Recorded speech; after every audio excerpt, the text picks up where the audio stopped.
Your name and where you're calling from? Greetings, Baba. This is SETHOO SSK. Yeah, SETHOO SSK. Yeah, this is SETHOO. Okay, you have everything okay? Everything okay. You have 10 minutes before we go. How may I help you? Okay.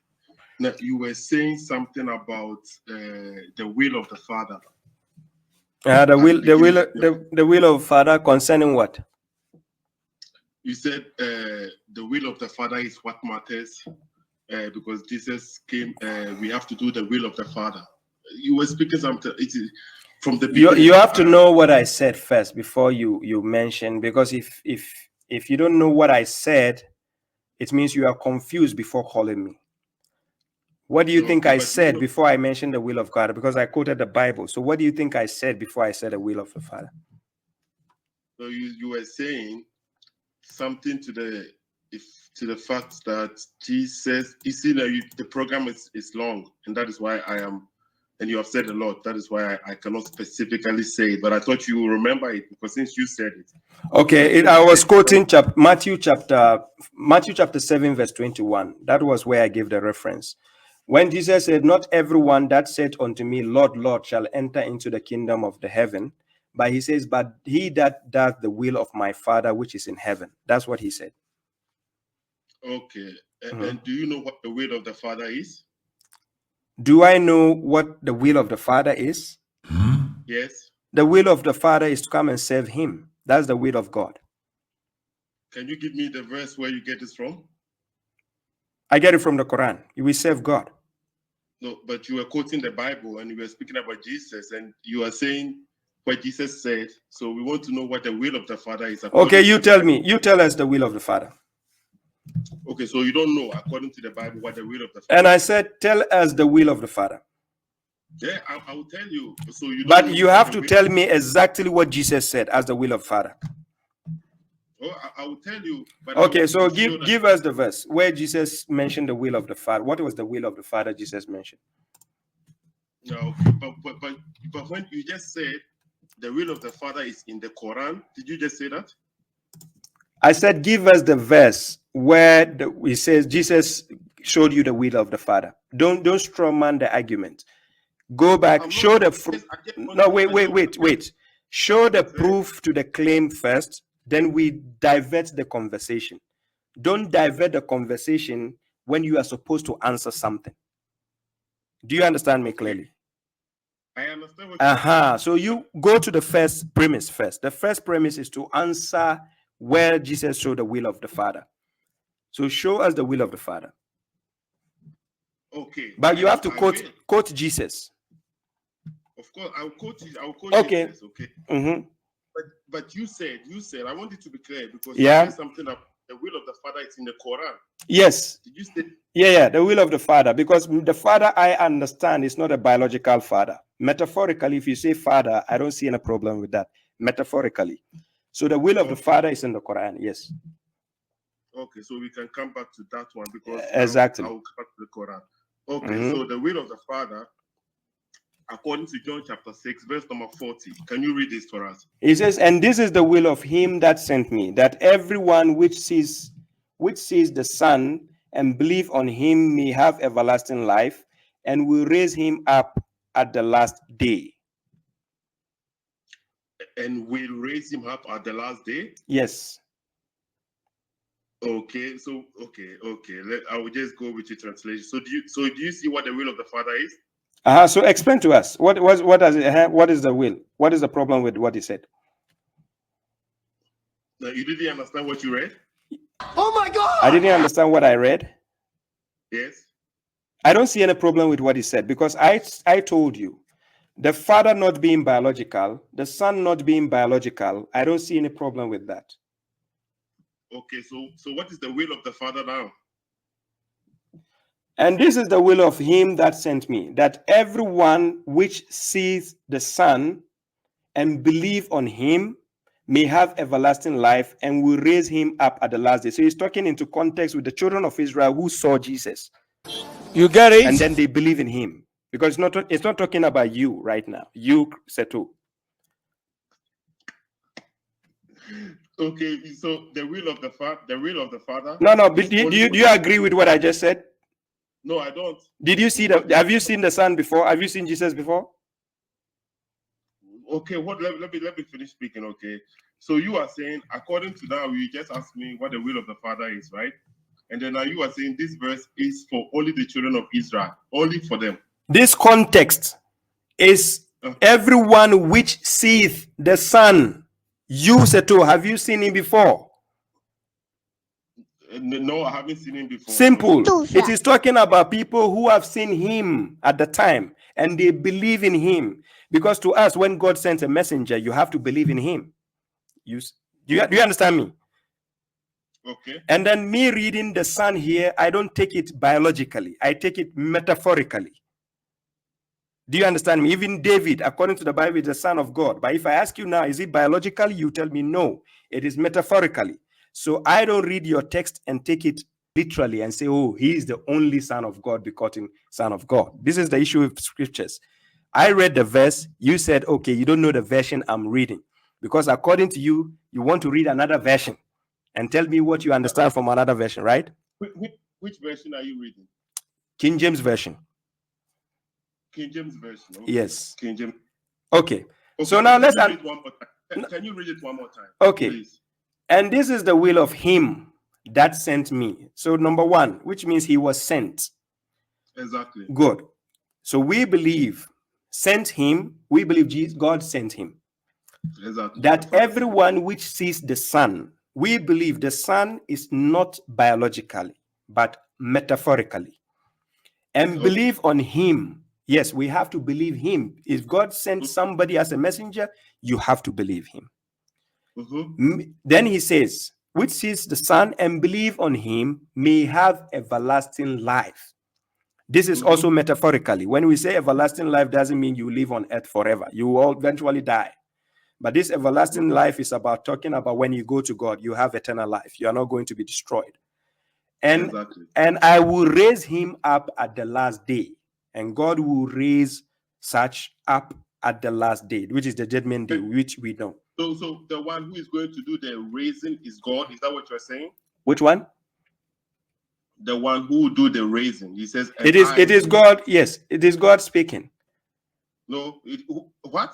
You just said, is it God speaking, or is it the Father speaking, or the Son speaking here? You just said it is God who is speaking here.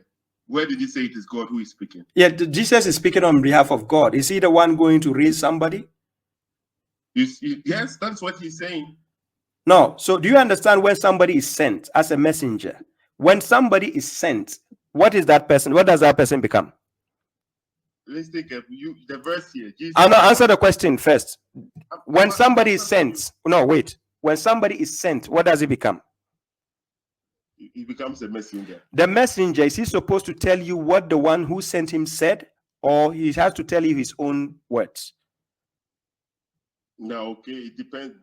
Right now, right? You said you want me to show you. No, based on the context. No, based on the context we are speaking, I'm asking you a question. Kindly answer the question, then you can do your explanation.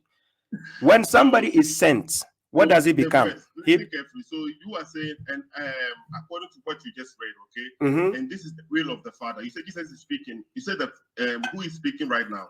When he says, and this is the will of the Father, is it Jesus or the Father? In this part, Jesus is speaking. Okay, so this is the messenger is speaking. So he came, the messenger is speaking, but all of a sudden it's the Father than who is speaking. So to you, you will take it as Jesus say, I will raise him up. I will not take it as Jesus saying he will raise him up. Do you see the difference between you and I?